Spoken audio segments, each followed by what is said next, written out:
warahmatullahi wabarakatuh. Bismillahirrahmanirrahim. Alhamdulillahirabbil alamin. Wassalatu wassalamu ala asyrofil anbiya'i wal mursalin sayyidina Muhammad wa ala alihi wa sahbihi ajma'in. Rabbi shrah li sadri wa yassir li amri wa hlul 'uqdatam min lisani yafqahu qawli. La haula wa la quwwata illa billah. Yang terhormat Kepala Sekolah SDN Tokat 2 Ibu Sri Rahmaniyah SPDSD, yang kami hormati Bapak Ibu Dewan Guru SDN Tokat 2. Alhamdulillah pada pagi menjelang siang ini kita masih diberi kekuatan oleh Allah, kita masih diberi kesempatan oleh Allah, kita masih diberi kesehatan oleh Allah, sehingga kita bisa belajar bersama. Kebetulan saya memiliki tugas untuk menyampaikan modul 1.4 tentang budaya positif. Perlu kami sampaikan sedikit informasi bagi Bapak Ibu. Di program pendidikan guru penggerak itu terdiri dari 10 modul, atau ada tiga paket modul. Paket pertama itu ada 4 modul, paket kedua itu ada 3 modul, paket ketiga itu ada 3 modul. Jadi semua total itu ada 10 modul. Kebetulan di modul 1.4 ini merupakan modul yang keempat, judulnya budaya positif. Mudah-mudahan pertemuan ini mendapatkan ridho dari Allah Subhanahu wa Ta'ala, dan mudah-mudahan apa yang kita pelajari, apa yang akan kita diskusikan dapat bermanfaat bagi kita semua, khususnya bagi peserta didik kita. Amin amin ya rabbal alamin. Bapak Ibu yang kami hormati, budaya positif itu sebenarnya definisi sederhananya adalah budaya itu adalah kebiasaan, kemudian positif itu adalah baik. Jadi semua kebiasaan baik yang dilaksanakan, diterapkan di sekolah itu termasuk budaya positif. Sebelum kita masuk ke budaya positif, perlu kiranya kita pahami bersama teori kontrol yang diperkenalkan oleh William Glasser.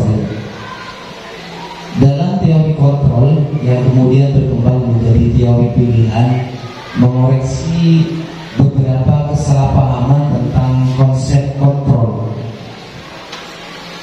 Ada 4. Yang pertama adalah ilusi bahwa guru dapat mengontrol murid. Yang kedua, ilusi bahwa semua penguatan positif efektif dan bermanfaat. Kemudian ilusi yang ketiga yaitu bahwa kritik dan membuat orang merasa bersalah dapat menguatkan karakter. Kemudian yang terakhir, ilusi bahwa orang dewasa memiliki hak untuk memaksa, seperti itu.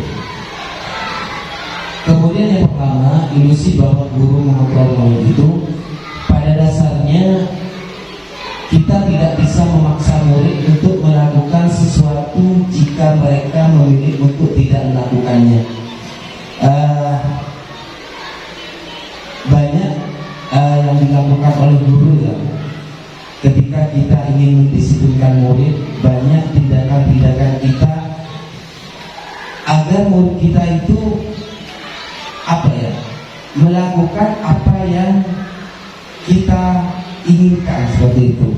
Padahal sebenarnya kita itu tidak bisa mengontrol murid seperti itu. Kedua, upaya apapun untuk mempengaruhi murid agar mengurangi perilaku tertentu adalah usaha untuk mengontrol mereka. Jadi apapun yang kita lakukan, apapun usaha yang kita lakukan, jika siswa itu tidak mau melakukannya, maka kita tidak mungkin bisa mempengaruhinya. Apa dampaknya? Dampaknya adalah mereka bisa bergantung kepada kita, atau mereka bisa menolak bujukan yang kita lakukan. Kemudian yang ketiga, menggunakan kritik dan rasa bersalah untuk mengendalikan murid cenderung mengarah pada identitas yang gagal. Kadang-kadang sulit bagi guru untuk menyadari bahwa mereka melakukan hal ini karena seringkali mereka menggunakan suara lembut untuk menyampaikan pesan negatifnya. Nanti kalau kita kaitkan dengan 5 posisi kontrol guru, nantinya guru ini sebagai teman. Biasanya sebagai teman itu nanti suaranya yang digunakan kepada siswa itu sangat lembut, halus seperti itu, seperti lesu. Oke, kemudian dari kontrol yang terakhir, banyak orang dewasa percaya bahwa mereka bertanggung jawab untuk membuat murid melakukan hal-hal tertentu. Namun orang dewasa akan menyadari bahwa perilaku memaksa tidak efektif dalam jangka panjang dan hanya untuk menciptakan hubungan yang bermusuhan. Oke. Bagaimana cara mengubah dari paradigma stimulus respon ke pendekatan teori kontrol? Oke. Sebelumnya kita harus bisa membedakan antara paradigma stimulus respon dengan pendekatan teori kontrol. Yang pertama, yang stimulus respon menganggap bahwa semua kebutuhan manusia itu sama, baik kebutuhan guru maupun kebutuhan siswa. Terkadang kita marah, emosi ketika keinginan kita kepada peserta didik kita itu tidak sesuai dengan kemauan kita, karena kita menganggap bahwa kebutuhan mereka itu sama dengan kebutuhan kita menyamakan. Tetapi berbeda dengan teori kontrol, realitas kebutuhan kita berbeda. Jadi semua siswa itu merupakan anak yang unik, berbeda kebutuhan, berbeda minat maupun bakatnya. Jadi jangan samakan kebutuhan kita dengan kebutuhan mereka. Kemudian semua orang yang melihat hal sama, kemudian setiap orang memiliki gambaran yang berbeda. Kita mencoba mengubah orang agar berpandangan sama dengan kita, padahal di teori kontrol kita berusaha memahami pandangan orang lain tentang dunia. Kemudian perilaku buruk dilihat sebagai suatu kesalahan kalau dalam stimulus respon. Tetapi kalau di teori kontrol, semua perilaku memiliki tujuan tertentu. Baik anak itu melakukan kebaikan ataupun melakukan keburukan, pasti memiliki tujuan tertentu. Yang kita sebagai tugas sebagai guru, kita harus mengetahui kebutuhan mana yang ingin dicapai oleh peserta didik kita. Kemudian orang lain bisa mengontrol saya, padahal hanya Anda yang bisa mengontrol diri sendiri. Sebenarnya anak itu ketika kita kontrol, kita beri peringatan, itu sebenarnya kita tidak punya kekuatan untuk memaksakannya, karena mereka hanya bisa mengontrol diri sendiri. Saya bisa mengontrol orang lain, Anda tidak bisa mengontrol orang lain. Pemaksaan pada saat bujukan gagal, kolaborasi dan konsensus menciptakan pilihan-pilihan baru. Ini adalah perbedaan antara stimulus respon dengan teori kontrol. Kalau di stimulus respon model berpikir menang atau kalah, tetapi di teori kontrol menang dan menang. Oke, sekarang kita masuk ke makna disiplin. Kebanyakan orang memaknai kata disiplin itu mengaitkan dengan aturan, keteraturan, dan kepatuhan terhadap peraturan. Itu makna disiplin. Kemudian ada juga yang mengartikan disiplin itu dengan hukuman, padahal keduanya berbeda. Bahkan menggunakan hukuman itu adalah alternatif. Kalau bisa jangan digunakan sama sekali. Kalau dalam budaya kita, disiplin seringkali dipahami sebagai sesuatu yang dilakukan seseorang kepada orang lain untuk mendapatkan kepatuhan, dan ini biasanya dikaitkan dengan ketidaknyamanan. Oke. Kalau menurut Ki Hajar Dewantara dan Diane Gosen, disiplin sebagai bentuk kontrol diri, yaitu belajar untuk kontrol diri agar dapat mencapai suatu tujuan yang mulia. Jadi ketika kita membuat suatu kesepakatan, bagaimana caranya agar mereka itu tidak melakukan sesuatu kejahatan atau tidak melakukan sesuatu yang tidak diperbolehkan di sekolah, itu memang muncul dari kesadaran sendiri, bukan karena takut kepada guru atau takut kepada konsekuensi yang akan didapatkan di sekolah ketika dia tidak mematuhi aturan atau kesepakatan yang sudah disepakati. Kemudian ini arti dari kata disiplin. Motivasi itu sebenarnya ada dua ya, ada motivasi eksternal dan ada motivasi internal. Motivasi eksternal itu seperti hukuman maupun penghargaan, itu termasuk motivasi eksternal. Tetapi kalau motivasi internal itu memang dia melakukan sesuatu karena muncul dari dalam diri atau kesadaran dalam diri. Oke. Nilai kebajikan universal ada 6 institusi atau organisasi. Yang pertama adalah Profil Pelajar Pancasila, yang kedua IPO, Primary Yes Program, 9 pilar karakter, kemudian petunjuk seumur hidup dan keterampilan hidup, kemudian the 7 essential values, kemudian proyek nilai-nilai kebajikan. Oke. Di sini ada 6 institusi. Nilai-nilai kebajikan itu adalah nilai-nilai kebaikan yang diyakini itu termasuk nilai-nilai yang benar tanpa memandang agama, bangsa maupun ras atau suku. Jadi nilai-nilai yang memang positif yang diakui oleh semua orang tanpa memandang berbeda agama, suku, ras maupun bangsa. Seperti yang kita ketahui bersama bahwa nilai-nilai yang tercantum dalam profil pelajar Pancasila itu, yang pertama adalah beriman, bertakwa kepada Tuhan Yang Maha Esa dan berakhlak mulia, mandiri, bernalar kritis, berkepentingan global, kreatif.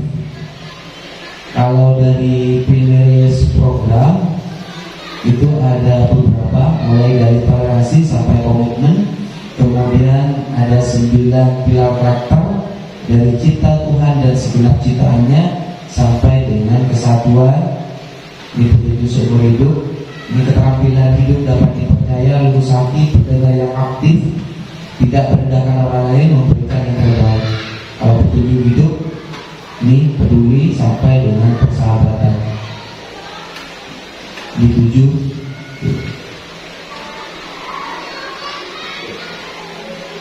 Ada 3 motivasi perilaku manusia. Begitu juga dengan kita. Ada 3 motivasi perilaku manusia. Dengan memahami 3 motivasi perilaku ini, kita bisa mengidentifikasi kira-kira ketika kita melakukan sesuatu, maksudnya di motivasi yang mana. Yang pertama itu untuk menghindari hukuman, yang kedua untuk mendapatkan penghargaan, yang ketiga untuk menjadi orang yang mereka inginkan dan menghargai diri sendiri dengan nilai-nilai yang mereka percaya. Yang pertama, untuk menghindari hukuman. Ini adalah tingkat motivasi terendah, atau ini berada pada motivasi eksternal. Saya contohkan misalnya ketika kita tidak datang ke sekolah tepat waktu karena takut kepada evakuasi misalnya, takut takut mendapatkan sanksi dari BKD atau ada pemanggilan dari BKD, karena takut kepada hukumannya, berarti motivasi kita itu datang ke sekolah termasuk motivasi eksternal, atau dalam tiga motivasi perilaku manusia ini adalah masuk kepada motivasi tertentu. Biasanya orang yang berada pada motivasi ini, dia akan mengatakan apa yang akan terjadi apabila saya tidak melakukannya, konsekuensi apa yang akan diberikan kepada saya. Biasanya seperti itu. Kemudian yang kedua, untuk mendapatkan penghargaan, ini berada satu tingkat di atasnya motivasi untuk menghindari hukuman. Ini juga termasuk pada motivasi eksternal.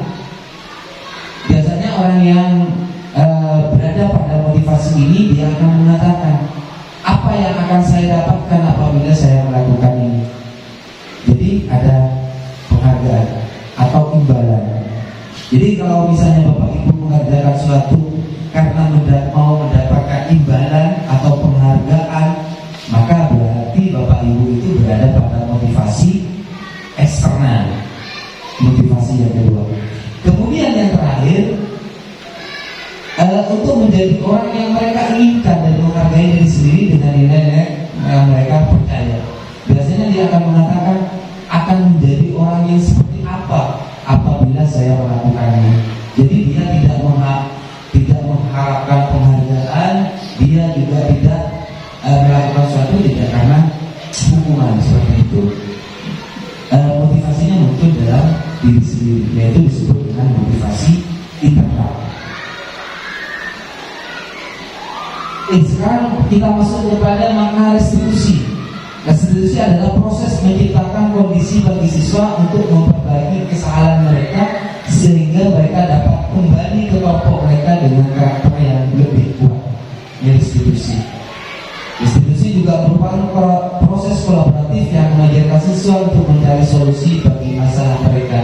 Jadi di sini tidak mencari kesalahan, siapa yang salah, tetapi di sini mencari bersama-sama mencari solusi bagaimana cara memecahkan masalah. Kita sering ketika ada laporan dari siswa kita, kita bertanya kepada siswa itu siapa yang salah, bagaimana kronologinya, sehingga kita di akhir percakapan kita memberikan keputusan bahwa si A yang salah, seperti itu. Di restitusi itu tidak seperti itu, tidak mencari siapa yang salah, tetapi bagaimana cara mencari solusi bersama. Apa bedanya hukuman, konsekuensi, dan restitusi? Kita sering mendengar kata hukuman, konsekuensi, tetapi untuk restitusi ini merupakan istilah yang baru. Hukuman itu bersifat tidak terencana atau tiba-tiba. Misal, ketika ada siswa datang ke sekolah terlambat, kemudian kita panggil siswa itu, kemudian siswa itu diminta untuk berjemur di lapangan, maka itu termasuk hukuman. Kenapa? Karena sebelumnya tidak direncanakan, tidak ada kesepakatan, dan itu tiba-tiba. Siswa tidak mengetahui apa yang akan terjadi dan tidak dilibatkan dalam proses pembuatan aturan itu. Hukuman diberikan secara sepihak, tidak melibatkan siswa. Kemudian hukuman yang diberikan dapat berupa fisik maupun psikis. Fisik itu maksudnya berlari di lapangan 10 kali, push up, atau berdiri di depan dengan kaki diangkat, itu fisik. Kalau psikis misalnya kita menunjuk-nunjuk atau kita memarahi dengan bahasa tubuh, mata melotot misalnya seperti itu. Itu psikis. Kemudian konsekuensi itu apa? Konsekuensi itu adalah sudah terencana atau telah disepakati sebelumnya. Siapa yang menyepakati? Yaitu siswa. Jadi ketika kita membuat peraturan, konsekuensinya apa? Itu siswa dilibatkan. Misalnya datang terlambat 10 menit, maka nanti pulangnya harus pulang lebih 10 menit lagi juga. Dan siswa semuanya sepakat. Berarti ketika ada yang melanggar dan dia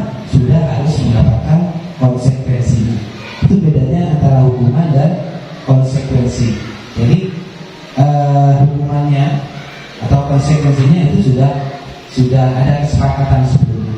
Kemudian restitusi itu lebih menekankan pada perbaikan dan pemulihan.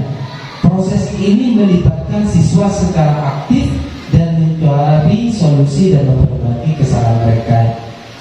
Restitusi mendorong siswa untuk merenungkan tindakan mereka, memahami dampaknya, dan bekerja menuju pemulihan hubungan serta peningkatan karakter.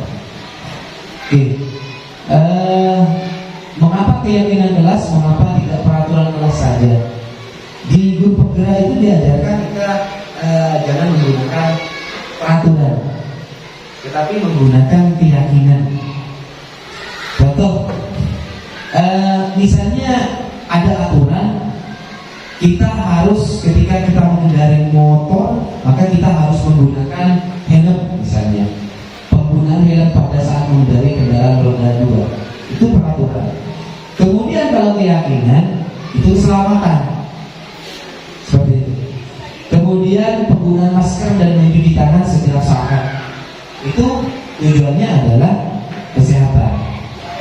Nilai-nilai kesehatan dan keselamatan inilah yang disebut dengan sebagai suatu keyakinan, yaitu nilai-nilai kebajikan universal yang sudah disepakati baik secara tersirat maupun tersurat, lepas dari latar belakang suku, negara, bangsa, dan agama.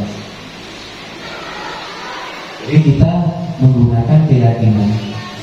Ini adalah prosedur pembentukan keyakinan sekolah atau keyakinan kelas.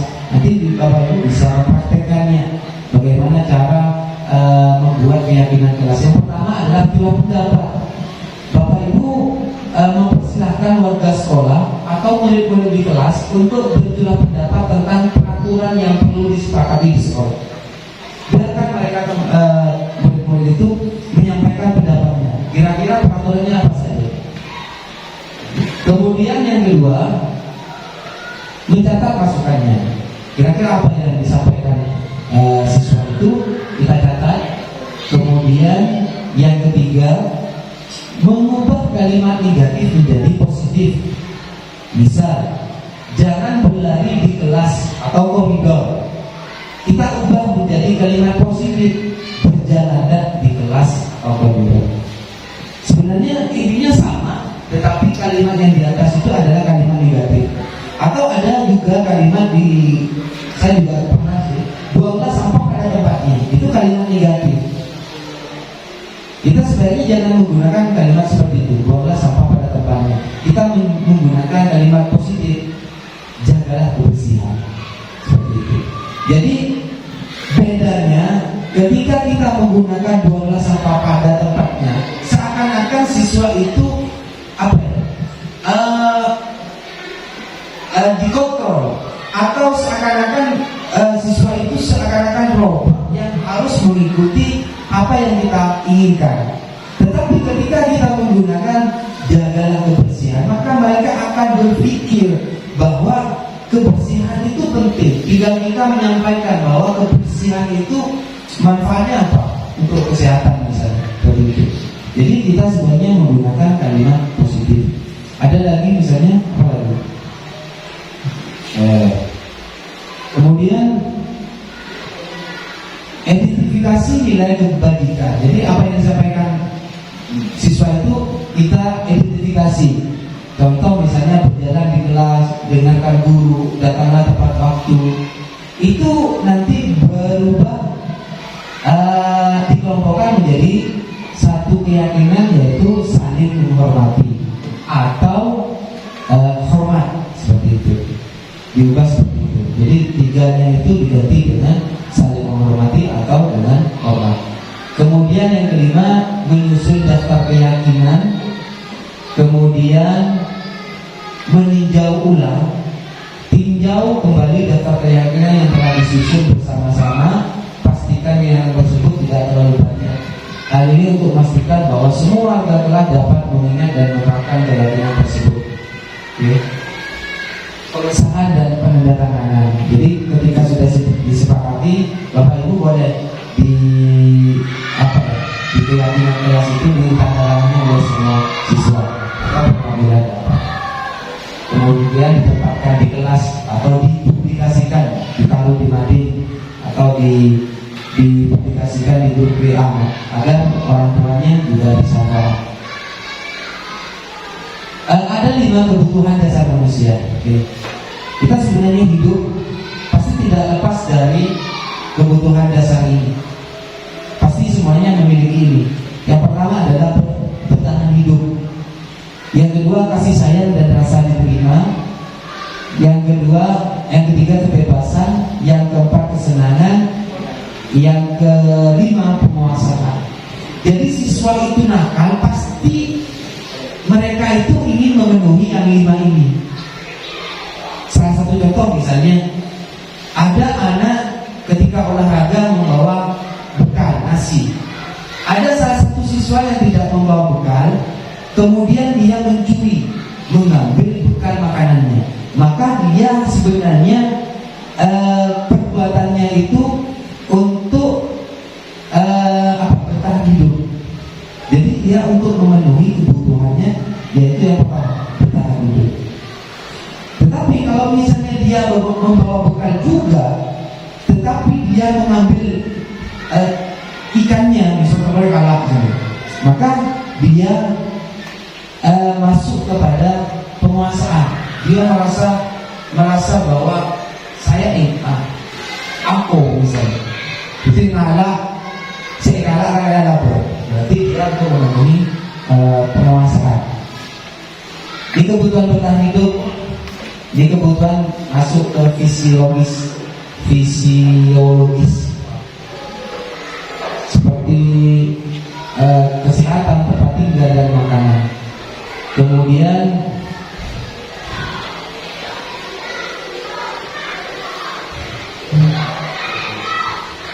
yang kedua, kebutuhan untuk diterima. Ini kebutuhan untuk disayang, diterima, untuk kebutuhan dari hubungan koneksi seksual, keinginan untuk memberi, menerima kasih sayang, dan seterusnya. Ini psikologis. Kalau yang tadi itu bertahan hidup itu urusan fisiologis atau biologis. Kalau ini psikis. Kemudian penguasaan, ini juga psikologis. Kemudian kebebasan juga masuk kebutuhan psikologis. Dan yang terakhir semua juga masuk ke psikologis. Ini ada 5 posisi kontrol kita sebagai guru. Kita setelah belajar ini kita bisa mengidentifikasi kepada diri kita, kira-kira kita itu termasuk di 5 posisi kontrol apa yang sering kita lakukan. Pertama itu sebagai penghukum. Yang kedua, pembuat rasa bersalah. Yang ketiga sebagai teman. Yang keempat sebagai pemantau. Yang kelima sebagai manajer. Nanti kira-kira kita masuk di posisi kontrol yang mana?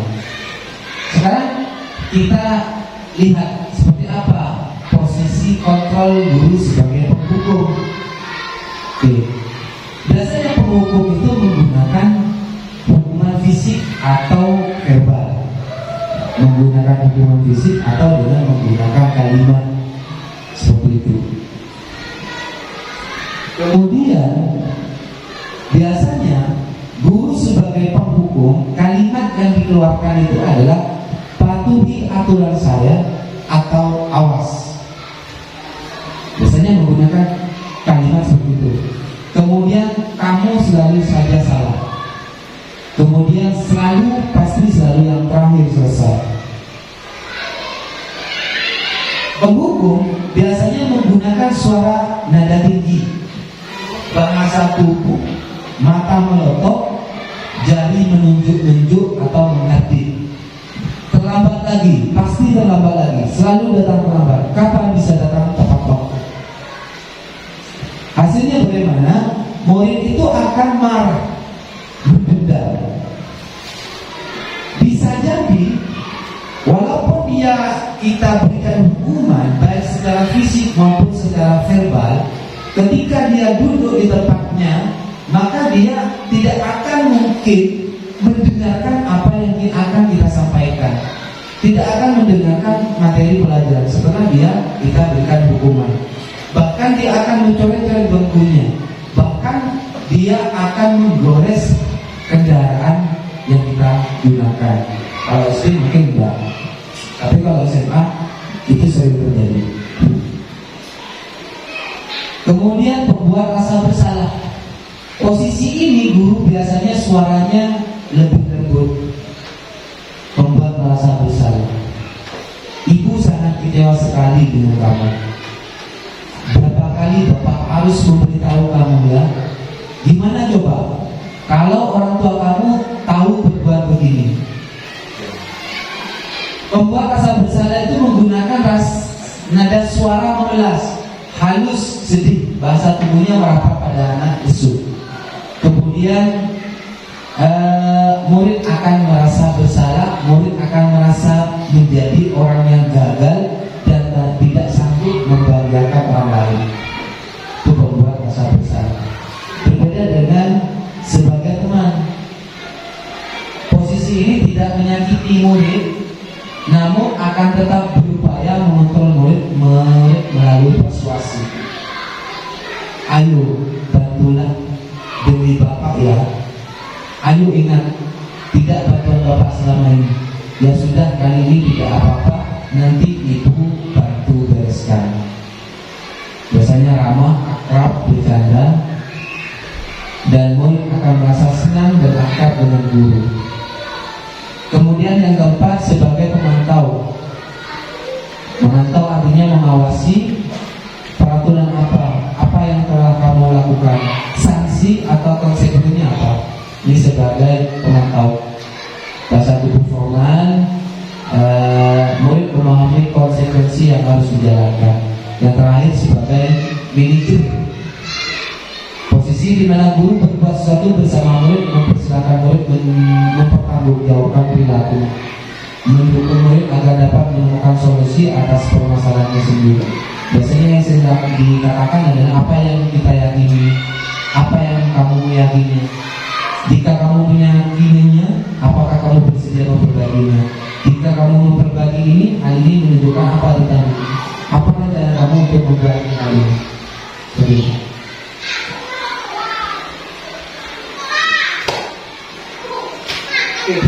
sekarang kita masuk ke materi yang terakhir, yaitu segitiga restitusi. Segitiga restitusi adalah tahapan untuk memudahkan guru dan orang tua dalam mempersiapkan anak untuk melakukan restitusi. Ada segitiga restitusi. Yang pertama adalah menstabilkan identitas. Yang kedua, validasi tindakan yang salah. Yang ketiga adalah menanyakan keyakinan. Jadi ini adalah tahapan-tahapan untuk melakukan restitusi.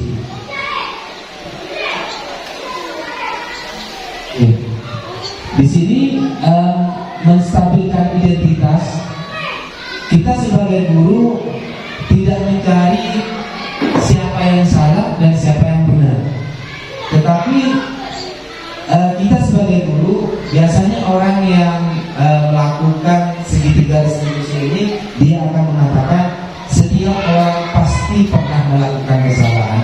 Ketika ada anak misalnya menjatuhkan gelas yang ada di ruangan, maka kita ajak dia berdialog, berkomunikasi. Kita katakan setiap orang pasti pernah melakukan kesalahan. Kira-kira apa yang akan kamu lakukan setelah melakukan memecahkan gelas ini? Nanti akan saya ganti Pak misalnya. Atau bertengkar, berkelahi sampai kancing bajunya, baju temannya copot misalnya, kita tawarkan, kita minta kepada dia, kira-kira apa yang akan kamu lakukan setelah merusak kancing temannya, misalnya akan dijahit atau dan seterusnya. Kemudian biasanya orang yang melakukan segitiga restitusi ini di sesi yang pertama menstabilkan identitas akan berkata, kamu bukan satu-satunya yang pernah melakukan ini. Jadi semua, bukan juga orang yang pernah melakukan hal yang sama. Kemudian di sesi yang kedua, validasi tindakan yang salah. Biasanya dia akan mengatakan, kamu tentu punya alasan mengapa melakukan ini. Kemudian, adakah cara yang lebih efektif untuk mendapatkan apa yang kamu butuhkan? Kemudian yang terakhir, menanyakan keyakinan. Keyakinan kelas apa yang telah kita sepakati? Kamu ingin menjadi orang yang seperti apa? Saya rasa tahapan-tahapan ini lebih manusiawi ya, ketimbang kita harus menggunakan hukuman, atau ketika ada yang berprestasi kita menggunakan penghargaan, maka sebaiknya kita menggunakan cara ini, sehingga mereka sadar bahwa perbuatan yang dia lakukan memang betul-betul tidak sesuai dengan nilai-nilai kebajikan yang ada di sekolah misalnya. Dia muncul kesadarannya di sini, sehingga dia tidak melakukan kesalahan yang sama, tidak mengulangi perbuatan yang telah dilakukan. Mungkin hanya ini yang dapat saya sampaikan, kurang lebihnya saya mohon maaf. Mungkin ada pertanyaan? Ada pertanyaan? Ada. Silakan.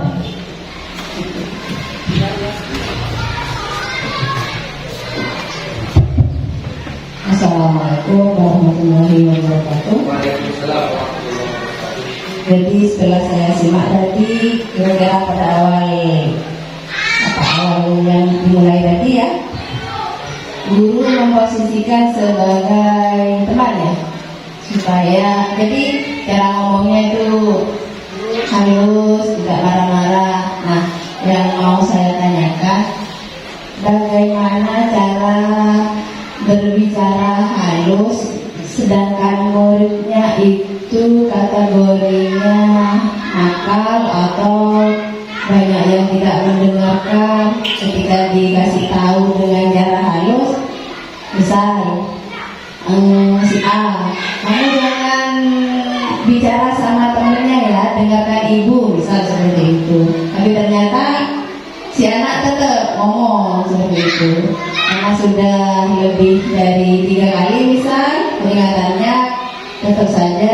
Jadi kita sebagai guru agak naik lah Pak itu nada bicara kita. Nah, supaya stabil itu gimana caranya suara kita supaya stabil, tidak marah-marah, slow gitu Pak. Seperti itu. Terima kasih. Wassalamualaikum warahmatullahi wabarakatuh. Terima kasih, pertanyaan yang bagus dari Ibu Putih. Pertama, kita harus memahami langkah-langkah dari segitiga institusi ini. Jadi kalau kita sudah paham bagaimana, terima kasih kepada Bu Putih yang sudah bertanya. Ini pertanyaan yang bagus, bagaimana jika di dalam kelas itu ada siswa yang berbicara sendiri. Dia sudah diperingatkan dengan menggunakan bahasa halus, tetapi dia tetap berbicara sendiri. Bagaimana caranya agar guru tersebut tetap menggunakan bahasa yang halus, tetapi anak itu bisa berubah, tidak berbicara sendiri seperti itu.